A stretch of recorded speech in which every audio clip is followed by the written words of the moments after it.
Study YouTube channel में आपका स्वागत है। तो दोस्त, आज की पढ़ाई शुरू करें। आज का जो टॉपिक है वो है मौलिक अधिकार का एक बहुत ही ज़रूरी हिस्सा, अनुच्छेद 12 और 13। बहुत लोग इसमें कंफ्यूज हो जाते हैं, पर टेंशन मत लो, हम इसे लाइन बाय लाइन बिल्कुल दोस्तों की तरह समझेंगे ताकि एग्जाम में एक भी सवाल गलत ना हो। बिल्कुल। चलो फिर निकालते हैं नोट्स और एक एक लाइन को एकदम आसान भाषा में समझते हैं। ठीक है, तो पहली लाइन है अनुच्छेद 12, राज्य की परिभाषा। देखो, जब भी हम मौलिक अधिकारों की बात करते हैं तो हम क्या कहते हैं? यही कि राज्य हमारे अधिकार नहीं छीन सकता। हाँ, पर ये राज्य है क्या? क्या ये सिर्फ सरकार है या कुछ और भी? तो अनुच्छेद 12 इसी सवाल का जवाब देता है। ये राज्य शब्द को, मतलब द स्टेट को डिफाइन करता है। अच्छा, अगली लाइन है राज्य शब्द की ये परिभाषा केवल भाग 3 में प्रयुक्त किए गए राज्य शब्द के लिए प्रभावी है। ये बहुत जरूरी पॉइंट है। मतलब संविधान में राज्य शब्द कई जगह पर आता है, पर अनुच्छेद 12 वाली जो परिभाषा है वो सिर्फ और सिर्फ भाग 3 के लिए है। भाग 3 यानी मौलिक अधिकारों के लिए। बिल्कुल। मतलब जब भी फंडामेंटल राइट्स के मामले में स्टेट शब्द आएगा तो उसका मतलब वही होगा जो अनुच्छेद 12 में लिखा है, और कहीं नहीं। तो फिर इस परिभाषा में आता क्या क्या है? नोट्स में 4 पॉइंट दिए हुए। हाँ, चलो एक एक करके देखते हैं। हाँ, पहला है केंद्र सरकार व संसद। ये तो सीधा है, मतलब भारत की सरकार और हमारी पार्लियामेंट। सही, लोकसभा और राज्यसभा ये राज्य हैं। दूसरा है राज्य सरकार व विधानमंडल। मतलब जैसे केंद्र में है वैसे ही हर स्टेट की अपनी सरकार और उसकी विधानसभा। एकदम, ये भी राज्य की परिभाषा में आते हैं। अब तीसरा देखो, स्थानीय प्राधिकारी। स्थानीय प्राधिकारी मतलब लोकल लेवल की अथॉरिटी। हाँ, जैसे हमारे गांव की पंचायतें या फिर शहर की नगर पालिका। नोट्स में देखो लिखा भी है कि ये वो संस्थाएं हैं जिन्हें कानून बनाने या उसे लागू करवाने की शक्ति होती है, जैसे जिला बोर्ड हो गया या नगर विकास प्राधिकरण। ठीक है, और चौथा अन्य प्राधिकारी। ये थोड़ा कंफ्यूजिंग लगता है। हाँ, ये थोड़ा सा ट्रिकी है, पर इसका सीधा मतलब है वो सभी सरकारी संस्थाएं या कंपनियां जिनमें या तो सरकार का पैसा लगा हो या फिर सरकार का कंट्रोल हो। जैसे सरकारी बैंक हो गए या कोई भी सरकारी कॉरपोरेशन। अच्छा, नोट्स में एक खास नोट भी लिखा है। नोट, न्यायपालिका राज्य के दायरे में शामिल नहीं है, जैसे LIC, ONGC, BHEL, दामोदर घाटी निगम, BCCI आदि। हाँ, इस पर ध्यान देना।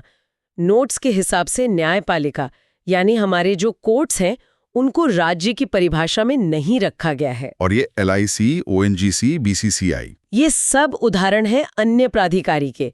ये सभी राज्य माने जाते हैं। तो याद रखना है कि हमारे मौलिक अधिकारों का हनन ये संस्थाएं भी नहीं कर सकती। मतलब BCCI भी किसी खिलाड़ी के साथ भेदभाव नहीं कर सकती। बिल्कुल नहीं कर सकती, क्योंकि वो भी राज्य है। चलो, अब सबसे जरूरी अनुच्छेद पर आते हैं। अनुच्छेद 13। इसमें कई क्लॉज हैं। पहला है अनु 13(1), संविधान पूर्व की विधियां मौलिक अधिकारों से असंगत होने पर उल्लंघन की सीमा तक शून्य होंगी। संविधान पूर्व की विधियां, इसका मतलब है वो कानून जो संविधान लागू होने से पहले से चले आ रहे थे। मतलब 26 जनवरी 1950 से पहले के कानून, अंग्रेजों के समय के? हाँ, बिल्कुल। तो ये क्लॉज कहता है कि अगर उनमें से कोई भी कानून हमारे मौलिक अधिकारों से टकराता है तो वो उस हद तक खत्म हो जाएगा जिस हद तक वो टकरा रहा है। अच्छा, मतलब पूरा कानून नहीं? नहीं, पूरा कानून नहीं, सिर्फ वो हिस्सा जो मौलिक अधिकारों के खिलाफ है। तो फिर उस कानून का क्या होता है? मतलब वो पूरी तरह खत्म नहीं होता? बिल्कुल नहीं। नोट्स में आगे यही समझाया है। वो कानून 26 जनवरी 1950 से पहले के मामलों के लिए तो लागू रहेगा, पर उसके बाद लागू नहीं होगा। और एक मजेदार बात भी है। क्या? अगर भविष्य में कभी वो मौलिक अधिकार ही खत्म हो जाए जिससे वो पुराना कानून टकरा रहा था, तो वो पुराना कानून अपने आप फिर से जिंदा हो जाएगा। अरे वाह, ये तो इंटरेस्टिंग है। नोट्स में कुछ सिद्धांतों का जिक्र है। पहला है आच्छादन का सिद्धांत। ये क्या है? आच्छादन का मतलब होता है ढक लेना या कहो ग्रहण लगना। ग्रहण, जैसे सूरज को ग्रहण लगता है? हाँ, बिल्कुल वही वाला। ये सिद्धांत कहता है कि मौलिक अधिकार संविधान से पहले के उस कानून पर एक ग्रहण की तरह आ जाता है जो उसके खिलाफ है। वो कानून मरता नहीं है, बस मौलिक अधिकार की छाया में छिप जाता है, मतलब निष्क्रिय हो जाता है। और जैसे ही मौलिक अधिकार का ग्रहण हटेगा वो कानून फिर से दिखने लगेगा। एकदम सही पकड़ा। ठीक है, अगला है पृथक्करणीयता का सिद्धांत। पृथक का मतलब क्या होता है? अलग करना। बस ये सिद्धांत कहता है कि अगर किसी कानून का कोई एक हिस्सा मौलिक अधिकारों के खिलाफ है तो सिर्फ उसी हिस्से को कानून से अलग करके खत्म किया जाएगा, पूरे कानून को नहीं। लेकिन अगर वो हिस्सा बहुत जरूरी हो तो, जिसके बिना कानून का कोई मतलब ही ना रह जाए? हाँ, ये अच्छा सवाल है। अगर ऐसा है तो फिर पूरा कानून ही खत्म हो जाएगा, और ये पुराने और नए दोनों तरह के कानूनों पर लागू होता है। समझ गया। और तीसरा है आदित्योग की सिद्धांत। ये क्या कहता है? इसका सीधा सा मतलब है कि क्या कोई इंसान अपने मौलिक अधिकार छोड़ सकता है? छोड़ सकता है क्या? जवाब है नहीं, बिल्कुल नहीं। मौलिक अधिकार आपको संविधान ने दिए हैं। यह आपकी मर्जी पर नहीं है कि आप उन्हें रखें या छोड़ दें। आप ये नहीं कह सकते कि मुझे समानता का अधिकार नहीं चाहिए। ठीक है, ये तो बहुत जरूरी बात है। अब आते हैं अनुच्छेद 13 भाग 2 पर। यह कहता है राज्य ऐसी कोई विधि नहीं बनाएगा जो भाग 3 में दिए गए मूल अधिकारों को न्यून करती है। ये एक तरह से अनुच्छेद 13(1) का उल्टा है। उल्टा कैसे? देखो, 13(1) पुराने कानूनों के लिए था, है ना? हाँ। और 13(2) नए कानूनों के लिए है।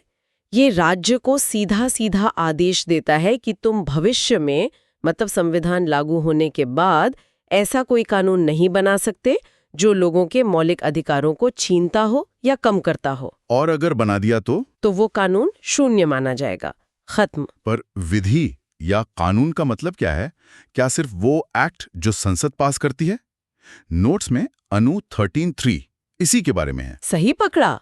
विधि का मतलब बहुत बड़ा है, बहुत व्यापक है। इसके अंदर सिर्फ संसद के बनाए कानून ही नहीं आते, बल्कि ये सब भी शामिल हैं। देखो, अध्यादेश, ऑर्डिनेंस, आदेश, ऑर्डर, उपविधि, बायलॉस, नियम, रूल्स, विनियम, रेगुलेशन, अधिसूचना, नोटिफिकेशन। और ये भी लिखा है कि ऐसी कोई भी रूढ़ी और प्रथा जिसे कानून की तरह माना जाता हो। हाँ, मतलब सरकार किसी भी रूप में कोई ऐसा नियम नहीं बना सकती जो मौलिक अधिकारों से टकराए। ठीक है। नोट्स में आखिरी पॉइंट है अनु 13(4). ये क्या है? देखो, ये थोड़ा ध्यान से समझना। मूल संविधान में अनुच्छेद 13 में सिर्फ 3 ही भाग थे। ये चौथा भाग बाद में जोड़ा गया। कब जोड़ा गया? 24वें संविधान संशोधन से 1971 में।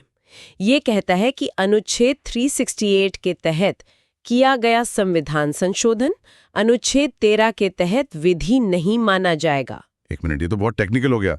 आसान भाषा में इसका क्या मतलब है? आसान भाषा में सरकार ने ये कहने की कोशिश की कि वो संविधान में संशोधन करके मौलिक अधिकारों को बदल सकती है, और उसे कोर्ट में इस आधार पर चुनौती नहीं दी जा सकती कि वो अनुच्छेद 13 का उल्लंघन है। मतलब वो कह रहे थे कि सामान्य कानून से अधिकार नहीं छीनेंगे, पर संविधान को बदलकर छीन सकते हैं। हाँ, एक तरह से यही कहने की कोशिश थी। ये एक बहुत बड़ा विवाद का विषय रहा है। समझ गया। चलो अब सब कुछ फटाफट दोहरा लेते हैं ताकि एग्जाम के लिए पक्का हो जाए। जरूर, चलो करते हैं एक क्विक रिवीजन। सबसे पहले अनुच्छेद 12 यानी राज्य की परिभाषा। हाँ, और ये परिभाषा सिर्फ मौलिक अधिकारों, मतलब भाग 3 के लिए है। इसमें कौन कौन आता है?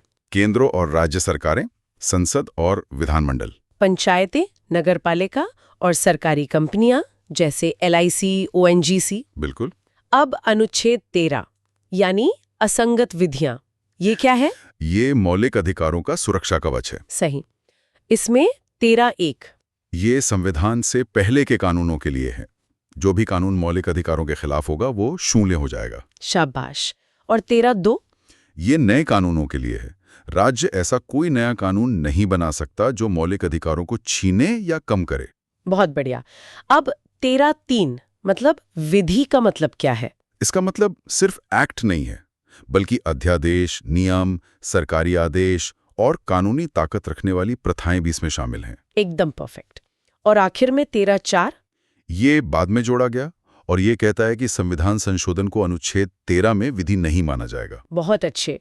और वो 3 सिद्धांत? पहला आच्छादन, इक्लिप्स, मतलब मौलिक अधिकार पुराने गलत कानून को ढक लेता है, उसे निष्क्रिय बना देता है। दूसरा पृथक्करणीयता, सेवरेबिलिटी, मतलब कानून का सिर्फ गलत हिस्सा हटेगा, पूरा कानून नहीं। और तीसरा आदित्योग, वेवर, मतलब कोई भी अपने मौलिक अधिकार छोड़ नहीं सकता। बस यही है सारे जरूरी पॉइंट्स। इसी के साथ आज की क्लास यहीं खत्म करते हैं। इसी तरह पढ़ते रहो, मस्त रहो, मुस्कुराते रहो।